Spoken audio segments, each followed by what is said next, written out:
Hello, नमस्कार। मैं doctor Himanshu Parashar. आज इस वीडियो में हम बात करेंगे क्या वेरिकोसील का इलाज बिना सर्जरी के पॉसिबल है?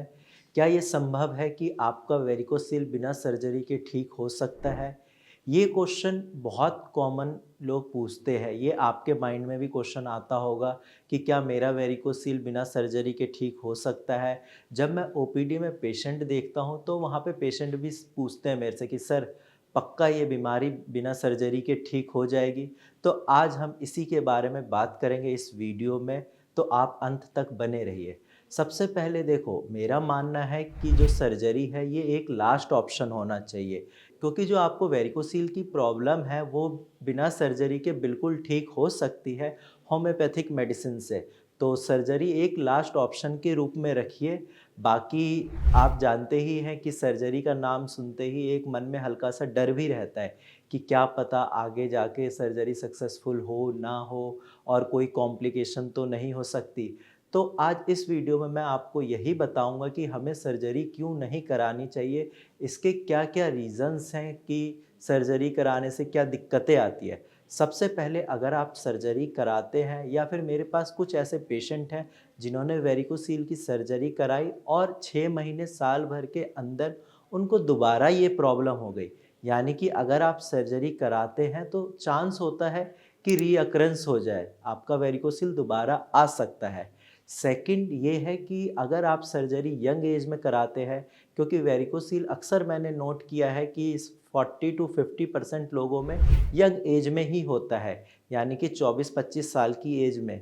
अगर आप इस एज में सर्जरी कराते हैं और मैक्सिमम पेशेंट इस एज में अनमैरिड होते हैं, तो क्या होता है कि आपका स्पर्मेटिड कॉर्ड डैमेज हो सकता है, अदर जो नसें होती है आसपास वो डैमेज हो सकती है। इस वजह से जब आप शादी के बाद बेबी कंसीव करने की कोशिश करते हैं, तो उसमें दिक्कत आती है। तो अगर आप अनमैरिड हैं, तो आपको सर्जरी बिल्कुल नहीं करानी चाहिए।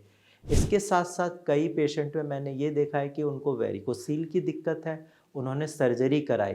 अब वेरिकोसील तो उनका कुछ टाइम के लिए ठीक हो गया, लेकिन सर्जरी की वजह से उनको हाइड्रोसील की दिक्कत हो गई या फिर हर्निया की प्रॉब्लम हो गई।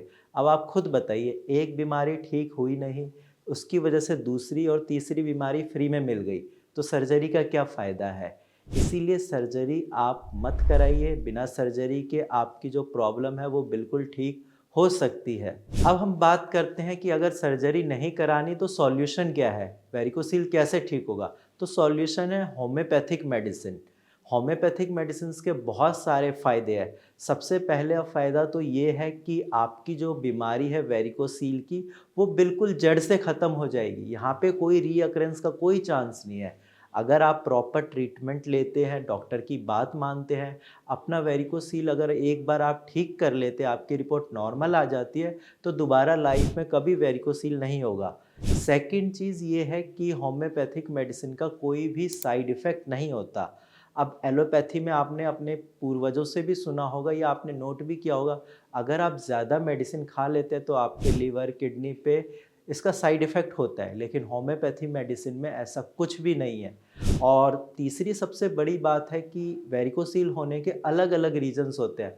मान लीजिए आपको वेरिकोसील कब्ज़ की वजह से है, किसी को वेरिकोसील हैवी वेट लिफ्टिंग की वजह से है, किसी को कुछ और रीज़न की वजह से है। तो जब वेरिकोसील होने के रीज़न्स अलग-अलग है, तो मेडिसिन्स भी अलग-अलग होनी चाहिए। तो यही होम्योपैथी करती है कि अगर आपका वेरिकोसील किसी पेशेंट का मान लीजिए कॉन्स्टिपेशन की वजह से है, तो उसको अलग मेडिसिन जाती है। किसी को अगर हैवी वेट लिफ्टिंग की वजह से है, तो उसको अलग मेडिसिन जाती है और इसका काफ़ी अच्छा रिज़ल्ट भी रहता है। और हम भारत होम्योपैथी में यही करते हैं कि पेशेंट को कस्टमाइज़्ड मेडिसिन्स देते हैं, इसीलिए यहाँ पे पेशेंट काफ़ी जल्दी ठीक भी होते हैं। तो अगर आपको वेरिकोसील की दिक्कत है और आप ठीक होना चाहते हैं, वो भी बिना सर्जरी के, तो आप डायरेक्ट मेरी टीम से बात कर सकते हैं। आपका वेरिकोसील बिना सर्जरी के बिल्कुल जड़ से ख़त्म हो सकता है। घबराने की कोई बात नहीं है, आप प्रॉपर ट्रीटमेंट लीजिए, डॉक्टर की बात मानिए, आपका वेरिकोसील ठीक हो जाएगा। आज की वीडियो में इतना ही, धन्यवाद।